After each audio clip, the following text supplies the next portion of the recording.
ನಾನು ಮತ್ತೆ ಚಾಮುಂಡೇಶ್ವರಿಯಲ್ಲಿ ಚುನಾವಣೆಗೆ ನಿಲ್ಲಲ್ಲ, ನೀವೆಲ್ಲ ಈ ಕ್ಷೇತ್ರವನ್ನ ಅಭಿವೃದ್ಧಿ ಮಾಡಬೇಕು ಅಂತ ಬಹಿರಂಗ ವೇದಿಕೆಯಲ್ಲೇ ಸಿದ್ದರಾಮಯ್ಯ ಘೋಷಣೆಯನ್ನ ಮಾಡಿದ್ದಾರೆ. ಅಂದ್ರೆ ಮುಂದೆ ನಾನು ಚಾಮುಂಡೇಶ್ವರಿ ಕ್ಷೇತ್ರದಿಂದ ಚುನಾವಣೆಗೆ ನಿಲ್ಲೋದಿಲ್ಲ, ನೀವೆಲ್ಲ ಸೇರಿ ಈ ಕ್ಷೇತ್ರವನ್ನ ಅಭಿವೃದ್ಧಿ ಮಾಡಬೇಕು ಅನ್ನುವಂತ ಮಾತನ್ನ ಬಹಿರಂಗ ವೇದಿಕೆಯಲ್ಲಿ ಸಿದ್ದರಾಮಯ್ಯ ಹೇಳಿದ್ದಾರೆ.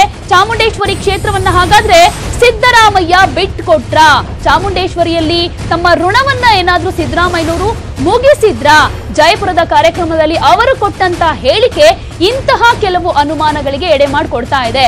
ಜಯಪುರದ ಕಾರ್ಯಕ್ರಮದಲ್ಲಿ ಸಿದ್ದರಾಮಯ್ಯನವರು ಹೇಳಿದ್ದಾರೆ, ಮುಂದೆ ನಾನು ಚಾಮುಂಡೇಶ್ವರಿ ಕ್ಷೇತ್ರದಿಂದ ಚುನಾವಣೆಗೆ ಸ್ಪರ್ಧಿಸೋದಿಲ್ಲ ಅನ್ನುವಂತ ಮಾತನ್ನ. ಅಂದ್ರೆ ಈ ಚಾಮುಂಡೇಶ್ವರಿ ಕ್ಷೇತ್ರವನ್ನ ಸಿದ್ದರಾಮಯ್ಯನವರು ಬಿಟ್ಕೊಟ್ಬಿಟ್ರ? ಹಾಗಾದ್ರೆ ಮುಂದೆ ಚಾಮುಂಡೇಶ್ವರಿಯಲ್ಲಿ ನನ್ನ ಋಣ ಇಲ್ಲ ಅನ್ನುವಂತ ಮಾತನ್ನ ಹೇಳೋ ಮುಖಾಂತರವಾಗಿ ಋಣ ಮುಗಿಸಿದ್ರ ಸಿದ್ದರಾಮಯ್ಯ ಚಾಮುಂಡೇಶ್ವರಿ ಕ್ಷೇತ್ರದ ವಿಚಾರವಾಗಿ ಅನ್ನುವಂತ ಸಾಕಷ್ಟು ಅನುಮಾನಗಳು ಇಲ್ಲಿ ಹುಟ್ಕೊಳ್ತಾ ಹೋಗುತ್ತೆ.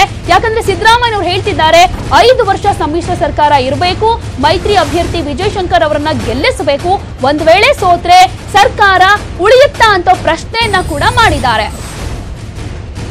ನಾನು ನಿಮ್ಮಲ್ಲಿ ಕೈಜೋಡಿಸಿ ಪ್ರಾರ್ಥನೆ ಮಾಡ್ತೇನೆ, ನಾನು ಮತ್ತೆ ಈ ಕ್ಷೇತ್ರದ ಚುನಾವಣೆ ನಿಲ್ಲಲ್ಲ. ನಾನು ಹೇಳ್ಬಿಡ್ತೀನಿ, ನೀವೆಲ್ಲ ಒಗ್ಗಟ್ಟಾಗಿ ಈ ಕ್ಷೇತ್ರ ಅಭಿವೃದ್ಧಿ ಆಗ್ಬೇಕು, ಈ ಕ್ಷೇತ್ರ ಅಭಿವೃದ್ಧಿ ಆಗ್ಬೇಕು.